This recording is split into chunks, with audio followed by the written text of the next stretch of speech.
Vivre FM, la vie des associations, podcast. Aujourd'hui, dans la vie des associations, nous recevons l'association Le Poulailler. Le Poulailler représenté par Isabelle Caille. C'est vous qui avez fondé l'association. Bonjour Isabelle. Oui, bonjour Benjamin. Oui, c'est moi qui ai fondé l'association en 2007. Merci d'être des nôtres.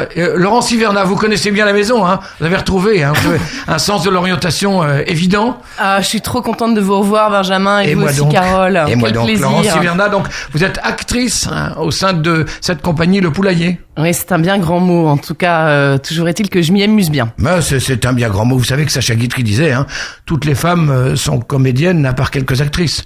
Ou toutes les femmes sont des actrices à part quelques... Non, c'est ça, toutes les femmes sont comédiennes à part quelques actrices. Voilà. Donc vous êtes comédienne de toute façon par nature et actrice parce que vous aimez ça.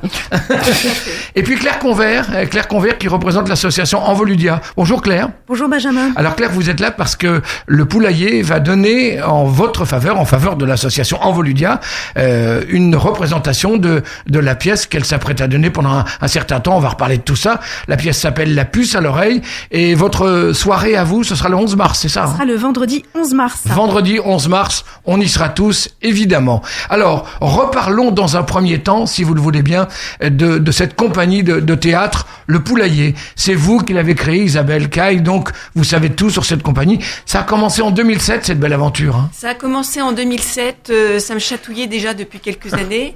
Ouais. Voilà, le théâtre faisait partie de mes passions et je me suis dit, allez hop, soyons fous, montons une troupe. Bien devant le micro, Isabelle. Il a fallu simplement convaincre des amis ou des parents de bien vouloir participer à ce challenge et donc j'ai commencé à recruter au niveau de l'école de mes enfants. Voilà. D'accord. Ah, donc vous avez commencé par des enfants ou des adultes? Non, les parents des voilà, écoles de l'école de vos enfants. Voilà, exactement. D'accord. Et ça a répondu oui tout de suite? Ça a répondu non, ça a d'abord hésité un petit peu et puis donc j'ai un petit peu minimisé le truc en leur disant vous en faites pas, c'est pas grand-chose, on fera ça devant très peu de personnes.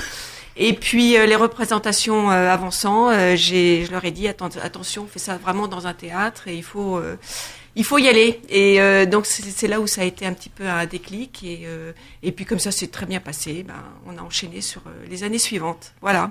Votre troupe s'appelle Le Poulailler, mais pourquoi vous êtes majoritairement des femmes dans cette troupe? Non, nous sommes majoritairement des hommes. Enfin, on a démarré, on était, 4 hommes, 4 femmes. Donc à l'époque, c'était vraiment, il n'y avait pas de souci là-dessus, mais le metteur en scène nous avait fait une remarque lors d'une répétition nous disant arrêtez Le Poulailler, on s'entend plus, etc. Donc c'est retenu. Ça voilà. Donc c'est resté. C'est resté exactement. Puis Le Poulailler, c'est une partie du théâtre. Et Le Poulailler, voilà, tout à fait référence effectivement à une partie du théâtre, voilà, qui sont les places bien au-dessus du théâtre. Voilà. Alors si je vous ai bien entendu, en tous les cas, si j'ai bien compris ce que les quelques mots que vous nous avez envoyés qui concernent l'association, Le Poulailler a une vocation, c'est de donner tous les 2 ans une pièce en faveur d'un certain nombre d'associations. Tout à fait. Alors on monte une pièce tous les 2 ans. On fait généralement 8 représentations et chaque représentation est au profit d'une association caritative. Voilà. J'imagine que c'est pas difficile justement à remplir, comment dirais-je, à trouver les 8 associations pour lesquelles vous pourrez jouer. Non, effectivement, mais nous cherchons en fait majoritairement des petites associations qui ont des besoins bien concrets, qui démarrent aussi souvent et qui ont un projet à financer dans l'immédiat. Et donc ça, c'est vraiment très encourageant pour nous et motivant. C'est facile ça à sélectionner? Il y a pas des je sais pas, un pince-cœur de temps en temps, un crève-cœur de temps en temps. Je pense qu'il y aurait des tas d'associations à pouvoir soutenir. Mais il faut faire un choix. Voilà, ouais. On met 2 ans pour monter une pièce? On met 1 an. On va dire qu'on met 1 an. C'est-à-dire que on travaille tous dans la troupe. On répète 1 fois par semaine. On ne répète pas pendant les vacances scolaires. Donc tout ça cumulé fait qu'on met un certain temps effectivement à monter la pièce. Et vous avez 8 dates, ça signifie que vous pouvez pas faire plus ou alors c'est... On pourrait faire plus, mais malheureusement certains ont des contraintes chez les acteurs. On a un militaire par exemple. Vous êtes tous bénévoles. Voilà, donc on essaye de faire un maximum de représentations. Oui, on est tous bénévoles. Un maximum de représentations en un minimum de temps. Donc c'est assez sportif. Ouais. J'imagine. Voilà. Donc 8 associations qui vont être primées, en tous les cas qui vont être favorisées par vos représentations. Avant de parler de ces 8 associations, moi je voudrais qu'on parle du choix de la pièce. Comment vous choisissez telle ou telle pièce? Donc depuis 2007, ça fait quoi, 8 représentations, quelque chose comme ça? Oui, on a fait 8 pièces 5 différentes. ou 6 pièces, oui, voilà. 5 ou 6 pièces? Ça, oui. Oui. Alors en fait, on choisit plutôt dans les grandes distributions parce qu'on est nombreux. C'est ça, on ne l'a pas dit encore, mais il y a 15 personnes sur scène. Voilà, pour l'instant, il y en a une au micro, voire 2. Laurence Hivernet est assez discrète. Hein. Je ne sais pourquoi, mais on va la faire parler tout à l'heure, c'est sûr. Oui, donc, vous disiez, donc vous choisissez des grandes productions, hein, des pièces où effectivement il y a beaucoup d'acteurs, ou une quinzaine. Voilà, c'est ça, parce qu'en fait, on s'est agrandi au fur et à mesure des années. Parce que les acteurs s'y plaisent.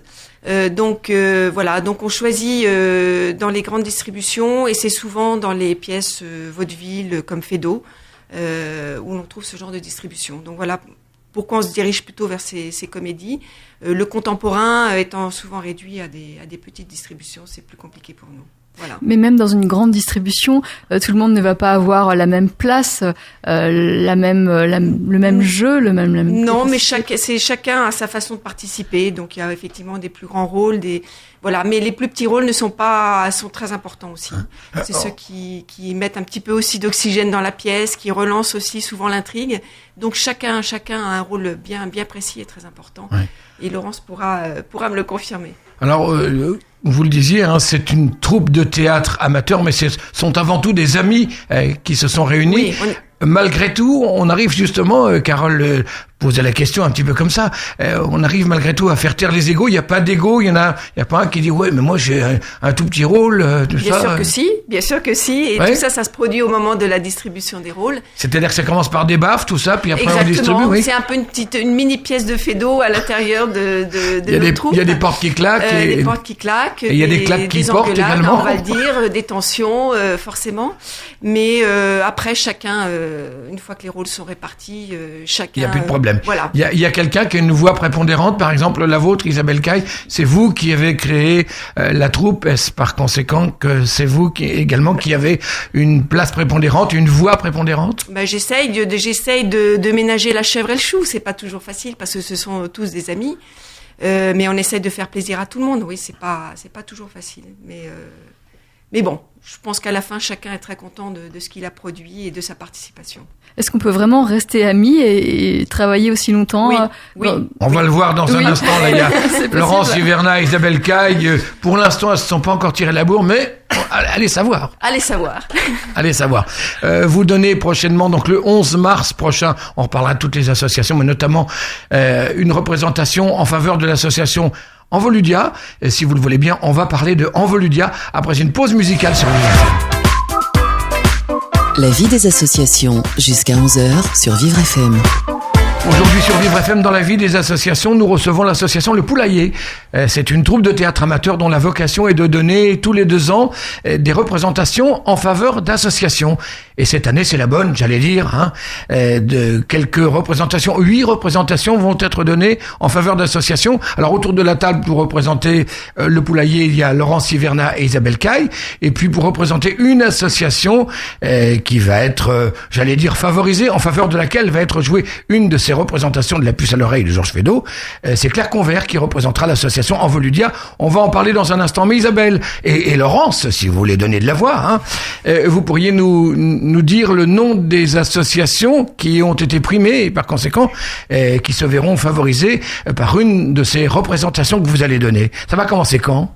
Alors, on démarre le jeudi 10 mars à 19h45 et nous jouerons jusqu'au samedi 19 mars inclus. D'accord. Voilà. Où ça, précisément? Alors, au Théâtre Saint-Léon, dans le 15e, place du Cardinal Amette, métro Lamotte-Piquet-Grenelle.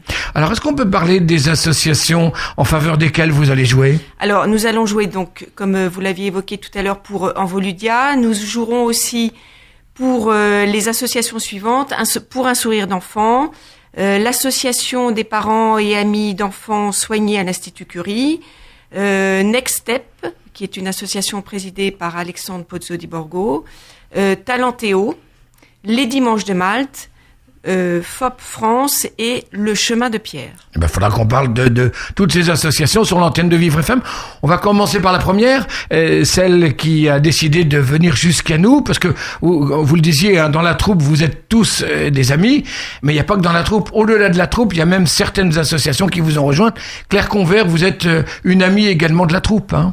Alors, je suis une amie de la troupe et j'en profite pour souligner que j'ai pu vivre au fil des années des représentations le professionnalisme toujours plus grand de toute cette troupe qui a aujourd'hui, il me semble, un niveau quasi professionnel. Il y a eu des représentations il y a 2 ans absolument hilarantes. Quelle était la pièce ? Grand talent, et la pièce c'était la présidente, hein, voilà, du vaudeville également, Isabelle Caille en très très petite tenue. D'accord. Mais c'est pour ça qu'Isabelle Caille, c'est parce qu'elle est en petite tenue.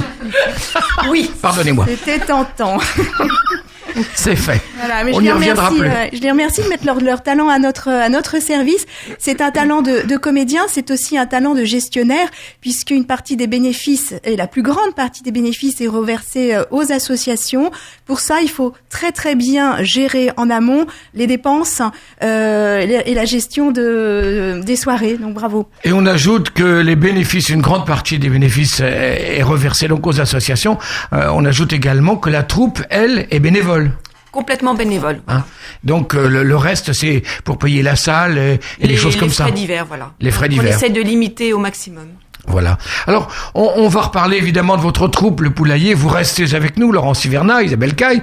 Mais moi, je voudrais qu'on parle de l'association Envoludia. Votre représentation à vous, j'allais dire, la représentation en faveur de l'association, qui sera donnée donc le 11 mars, c'est ça ? Voilà, exactement. Vendredi 11 mars à 19h45. Donc, dans Paris, dans le 15e. Toujours au Théâtre Saint-Léon. Exactement. Mm-hmm. Et comment vous êtes-vous rencontrés ? Comment avez-vous créé le lien avec la troupe du Poulailler ? En fait, on était amis au départ avec Isabelle Caille, et puis avec Laurence Hiverna, nous sommes devenus amis il y a quelques années grâce à nos enfants, grâce à nos 2 enfants qui étaient accueillis dans le même établissement à Paris. D'accord. Alors, moi, je voudrais qu'on parle d'Envoludia. Est-ce que c'est justement Isabelle Caille et Laurence Hiverna qui vous ont donné envie de créer l'association, ou est-ce que l'association est créée depuis longtemps, et quelle est la vocation de cette association ? Alors, l'association existe depuis longtemps. Elle est la fusion de 2 associations de parents, et l'association la plus ancienne avait été créée en 1969. À une époque où il existait très très peu de choses pour très peu d'associations. De toute façon, oui, j'imagine très peu de choses pour les enfants handicapés moteurs et très peu d'associations. Enfin, j'imagine. Hein, en tous les cas, qui prenaient en charge le handicap et qui prenaient en compte le handicap en général. Tout à fait. Et ce sont des parents qui ont tout créé à l'époque où il y avait rien pour leurs enfants. Aujourd'hui, Envoludia, c'est donc une association de famille, et elle agit pour que nos enfants qui sont porteurs d'un handicap moteur et nos enfants polyhandicapés soient accompagnés dès le plus jeune âge, le plus tôt possible, par des thérapeutes spécialisés en infirmité motrice cérébrale. C'est-à-dire, concrètement, est-ce que vous organisez des choses ou est-ce que vous financez vous-même des soins ? C'est les 2 à la fois, les 2 mon général. Ce sont des haltes-garderies et des crèches où les enfants sont accueillis parmi les enfants du quartier. La rééducation de ces enfants est menée sur place, et c'est là où le projet est complètement original. Le moins de déplacements possible, le plus de concertation possible entre les soignants, les éducateurs et les parents. Et la rééducation est menée par des spécialistes. Voilà. Parmi les enfants du quartier, ça c'était important également de ne pas créer forcément, j'allais dire permettez de dire le mot, mais une crèche ghetto, c'est-à-dire des endroits où on n'aurait trouvé que ces enfants handicapés. Alors, d'abord, ce sont des établissements en tant que tels qui n'existent pas, ni en crèche ni en garderie. Et la logique sous-jacente, elle est double. D'abord, il y avait une logique financière. Il fallait beaucoup d'enfants pour que le projet puisse exister. Et les sous, ça compte. Et l'autre logique, c'est que il n'y a pas mieux pour bien grandir que de grandir avec des enfants du même âge. Et grandir avec des enfants valides, ça, c'est extrêmement stimulant pour nos enfants, par l'imitation, par le jeu, au-delà de la rééducation qui est mise en œuvre sur le lieu de la garderie, rien que cette vie simple de tous les jours est déjà très porteuse. Et pour nous, les parents d'enfants handicapés, revenir à la vraie vie, qui est un moment compliqué après la découverte du handicap, mais fréquenter des parents qui n'ont pas nos problèmes, ça oblige quand même à se réajuster au monde réel. C'est une étape douloureuse, mais extrêmement nécessaire. Et finalement, c'est un petit peu comme cette rencontre que vous avez faite avec les uns et les autres. Ce sont les enfants qui ont été des liens également, et entre des parents d'enfants valides et des parents d'enfants handicapés. Ça, vous le constatez également, ça ? Oui, je suis d'accord. Oui. Oui. Mais c'est vrai que je trouve que les relations privilégiées dans cet univers de petite enfance, elles se nouent surtout entre parents d'enfants handicapés, où on a tant à partager, on a tant à s'approprier, mais on le fait dans un univers assez doux, qui n'est pas encore un univers spécialisé, pour lequel en général on n'est pas encore tout à fait prêt ni mûr. Et on vit des choses extrêmement, extrêmement riches. Et avec les enfants d'enfants valides, avec les parents d'enfants valides, il y a aussi des liens qui se créent, j'imagine, parce qu'il y a aussi un enrichissement de ces enfants valides. Ah oui, tout à fait. Certains parents d'enfants valides aiment à dire que leurs enfants à eux vont grandir au contact de nos enfants à nous, enfants handicapés. Moi, je crois plus humblement que ce sont ces parents qui, eux, grandissent en voyant nos enfants. Finalement, le regard sur le handicap change pas seulement entre les enfants, mais par les parents. Et on peut penser qu'il y a un tel échange que finalement, de temps, parfois, peut se trouver que ce sont les enfants aussi qui font grandir les parents. Mais ça, c'est une autre chose. On va peut-être encore parler d'Envoludia. On va voir, en tous les cas, ce qui est sûr, c'est qu'on est là pour parler et d'Envoludia et de la compagnie Le Poulailler, ce qu'on va faire après une pause musicale sur Vivre. Jusqu'à 11h, la vie des associations sur Vivre FM. La vie des associations donne aujourd'hui la parole à deux associations. La compagnie Le Poulailler. Le Poulailler qui est une troupe de théâtre amateur et qui va jouer prochainement à partir du 11 mars. 11 mars. C'est ça ? Entre le 11 et le 19 mars prochain. D'accord.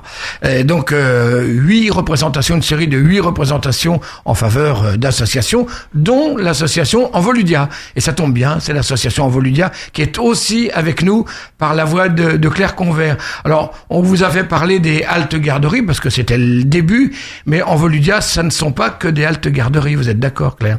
Exactement. Finalement, le projet a évolué au fil des années. Les enfants grandissant, les parents ont adapté le projet aux besoins de leurs enfants. Et si les crèches et les haltes garderies sont des temps de discernement pour les parents, pour comprendre comment va se dessiner l'avenir de leurs enfants, après, il y a des établissements qui prennent le relais, soit pour l'intégration scolaire, avec les équipes mobiles de thérapeutes, sous la forme des CESAD, soit l'orientation en milieu spécialisé, et Envoludia anime aussi des IME et des établissements instituts médico-éducatifs, vous voyez. Vous avez bien fait de dire IME, c'est plus facile. Moi, je bute à chaque fois. Instituts médico-éducatifs. Voilà, donc l'accompagnement jusqu'à des enfants, des adolescents, et puis nous avons aussi un nombre important d'adultes qui aussi sont accueillis dans nos établissements en Île-de-France. Avant de détailler un petit peu tout ça, je voudrais juste qu'on revienne un tout petit peu sur les haltes garderies pour savoir. Alors, les places sont chères pour les enfants en crèche ou en halte garderie. Comment postuler ? Est-ce que vous avez des places en Île-de-France, à Paris actuellement pour des mamans ? Dans Paris aujourd'hui, on a des places. Donc le projet, ce sont donc des établissements de quartier.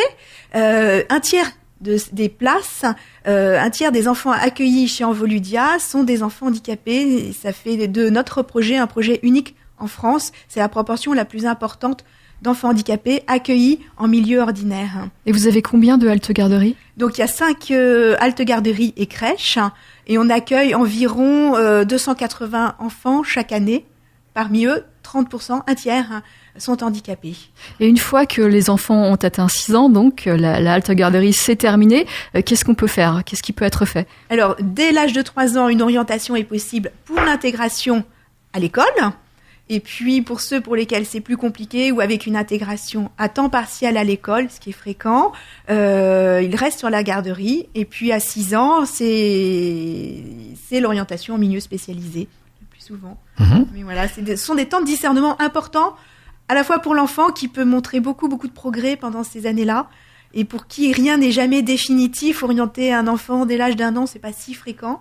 Et pour les parents, c'est quand même un temps d'appropriation essentiel pour rentrer dans le milieu du handicap, qui est quand même un choc violent. Mais je précise qu'en Galt Garderie, vous accueillez les enfants dès l'âge de 3 mois. En crèche, c'est dès l'âge de 3 mois. En garderie, c'est dès l'âge de 1 an. Voilà, des petites spécificités. Et la rééducation des enfants est menée dès l'âge de 3 mois, le plus tôt possible, parce que c'est ça qui offre de vraies possibilités pas de rétablissement, mais d'amélioration de l'enfant. Nos enfants sont infirmes moteurs cérébraux. Ils ont eu des lésions cérébrales juste au moment de la naissance, un peu avant, un peu après. La plasticité cérébrale, qui est bien connue maintenant en neurosciences et largement démontrée, est très favorisée par une rééducation précoce. Et plus la rééducation est précoce, effectivement, et plus on peut s'attendre à une amélioration de l'état de l'enfant, puis de celui de l'adulte, évidemment. Justement, on a beaucoup parlé des enfants, et c'est bien ainsi, mais vous disiez aussi que vous gérez des établissements pour adultes, qui accueillent des adultes. Exactement. Donc les enfants qui ont grandi sont devenus des adultes. Donc de 20, je crois que la personne la plus âgée que nous accompagnons est proche des 60 ans. Et nos établissements sont en Île-de-France. Voilà. Et on a surtout une maison de vacances dans les Alpes, près de Barcelonnette, dans laquelle nos adultes peuvent passer 1 mois par an en vacances, parce que eux aussi finalement ont le droit et ont besoin de changer d'air. Ça s'appelle du répit. Ça s'appelle des vacances, tout simplement. Ça s'appelle des vacances. Voilà, c'est le bonheur, le grand air, la montagne, et un accueil adapté et des activités adaptées, donc le ski. Oui, Laurence. Moi, je voulais juste rajouter, pour compléter un petit peu le propos de Claire, que Envoludia a été une des premières associations à s'occuper la question du vieillissement des personnes handicapées. C'est là vraiment une des premières associations qui a milité pour permettre un régime dérogatoire aux personnes qui franchissaient la limite d'âge de 60 ans et ne pas les envoyer en EHPAD où ils n'auraient pas trouvé leur place faute d'un accompagnement adapté, mais leur permettre de rester dans leur lieu de vie, qu'il soit foyer de vie, masse. Et vraiment là-dessus, il y a eu un travail extraordinaire pour permettre une reconnaissance de la dignité à vieillir dans les meilleures conditions possibles pour les personnes handicapées. Envoludia, donc il y a un site internet, j'imagine, on peut se renseigner sur tout ce que fait Envoludia. Alors on a un site internet qui est moins vivant que celui de Vivre FM, qui reste extrêmement riche et dense. J'en profite pour le dire, parce que c'est un énorme travail. On va vous envoyer nos webmasters. avec joie. Donc le site internet d'Envoludia s'appelle envoludia.org. Quels sont les besoins d'Envoludia aujourd'hui ? Les besoins en termes de mécénat, de dons, j'imagine, c'est ça votre question ? Oui, par exemple, mais tout type de besoins dont on peut parler sur une antenne et qui fasse avancer justement ces besoins. Alors les besoins sont nombreux, puisqu'on est relativement petit dans le monde associatif, même si on accueille 650 personnes chaque année. Tout cela n'est animé dans le fond que par un petit siège, et on a toujours besoin d'être épaulé et plus encore professionnalisé, notamment en communication, en organisation, et on a la chance d'avoir quelques mécènes qui nous apportent leur savoir-faire en mécénat de compétences sur ces sujets. Et puis surtout, même si les pouvoirs publics soutiennent très largement notre fonctionnement chaque année, on a besoin de dons pour financer des projets qui ne trouveraient pas autrement leur existence. Et voilà, le soutien de la troupe du Poulailler, de ce point de vue-là, précieux pour nous. Et ça permettra notamment cette année de favoriser toutes les formations que l'association organise gratuitement pour les parents. Des formations aux soins, des formations face au handicap neuromoteur. Ça peut être des formations aux soins, au portage, l'accompagnement de la fratrie. Tout ce qui ou peut aider les l'intégration parents. scolaire, tout ce qui peut aider les parents, les rencontres parents. On a notre centre dans les Alpes a besoin de moderniser ses fauteuils handiski. Voilà, les soutiens de la troupe, ça permet quasiment de racheter un fauteuil handiski. Oui. Voilà, des choses très concrètes, mais qui ne pourraient pas exister sinon. Vous voulez tout savoir sur l'association Envoludia? Eh ben vous reportez sur le site internet de Envoludia, Envoludia, comme ça se prononce, .org. Voilà. Vous restez avec nous, Claire Convert, évidemment, avec la troupe du Poulailler, représentée par Isabelle Caille et Laurent Siverna, que nous allons retrouver après une pause musicale sur Vivre FM. La vie des associations, jusqu'à 11h sur Vivre FM. Il nous reste quelques minutes à passer en compagnie de la troupe Le Poulailler, enfin deux des représentantes de la troupe du Poulailler. Ces deux représentantes ne sont pas des moindres parce que parmi elles, il y a celle qui a fondé la compagnie, qui s'appelle Isabelle Caille, et puis il y a Laurence Hiverna qui lui prête main forte et voix forte également. Vous n'avez pas parlé des rôles que vous allez tenir dans cette puce à l'oreille, la puce à l'oreille donc de Fedo, qui sera la base des représentations que vous allez donner en faveur de 8 associations dont on a parlé tout à l'heure. Oui, tout à fait. Alors, d'abord, donc une quinzaine de personnes sur scène. Parce que vous êtes la fondatrice du groupe, vous avez le premier rôle? Non, pas du tout. Non. Pas du tout.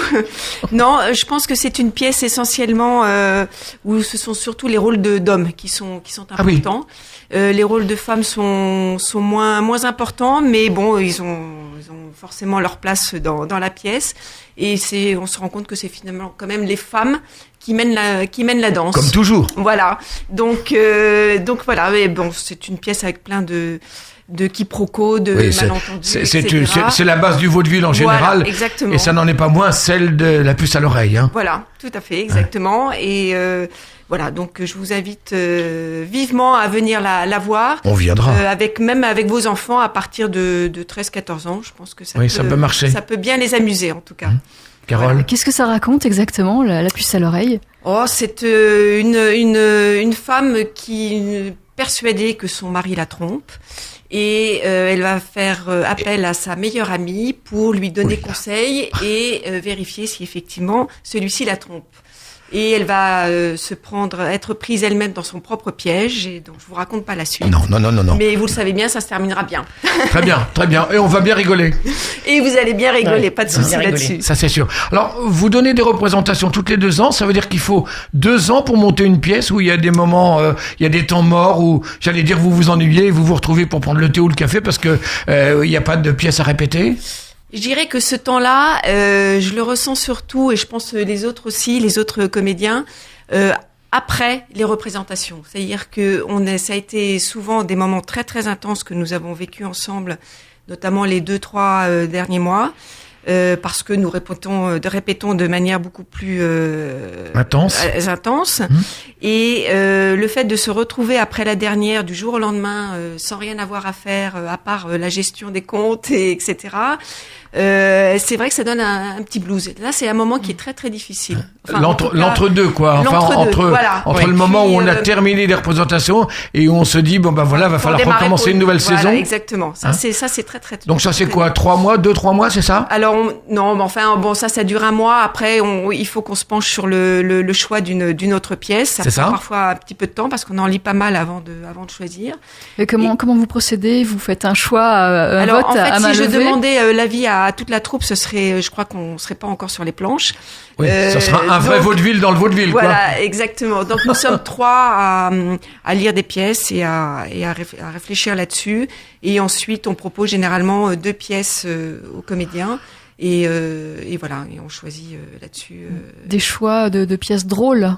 Oui, plutôt la comédie. Quand même, oui, bien sûr. Oui. Parce que vous parliez d'auteurs contemporains. Je dis pas qu'il n'y a pas des auteurs contemporains qui seraient en capacité de faire des pièces drôles, mais c'est surtout dans le théâtre, justement vaudevillesque, qu'on trouve les moments les plus drôles, j'imagine, où on se prend pas la tête. C'est important, ça aussi. Voilà, ça c'est important. Néanmoins, le jeu n'est pas facile. Donc on se rend compte que c'est bien drôle, mais il faut que tout soit bien huilé, et ça c'est vraiment un gros travail en amont. Ouais.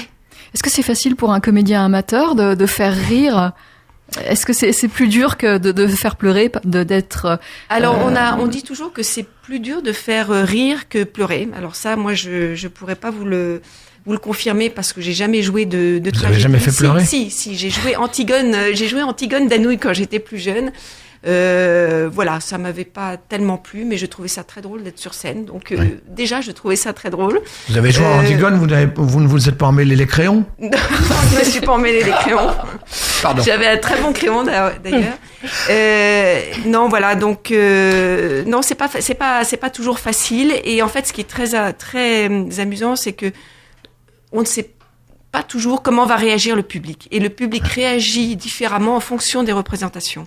Et ça, c'est ce qui rend la pièce très vivante. C'est qu'en fait, on joue en fonction du public aussi.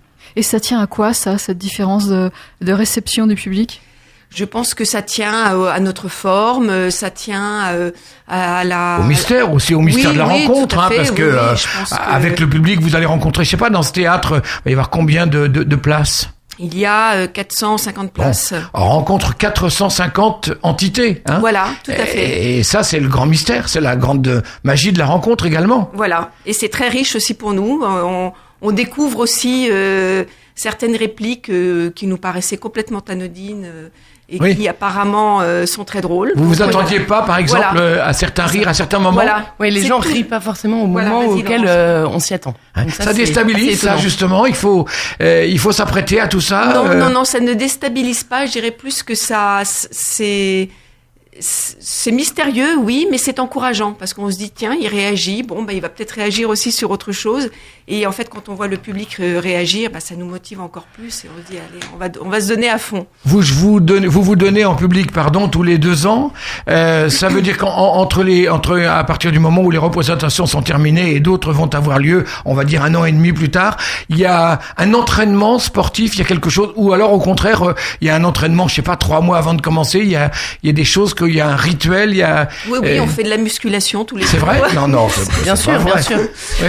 On parle beaucoup, donc...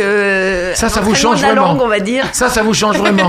Oui, non, en fait, c'est un rythme à prendre, c'est ce que je disais tout à l'heure, on travaille tous et il faut se retrouver le soir, un petit peu effacer sa journée, sa semaine, ses ennuis, ses tracas quotidiens. C'est ça, il faut tout lâcher. Et on y va. Et on y va, ouais. Eh ben, nous, on vous retrouvera volontiers à partir du 11 mars au Théâtre Saint-Léon. Rappelez-nous l'adresse.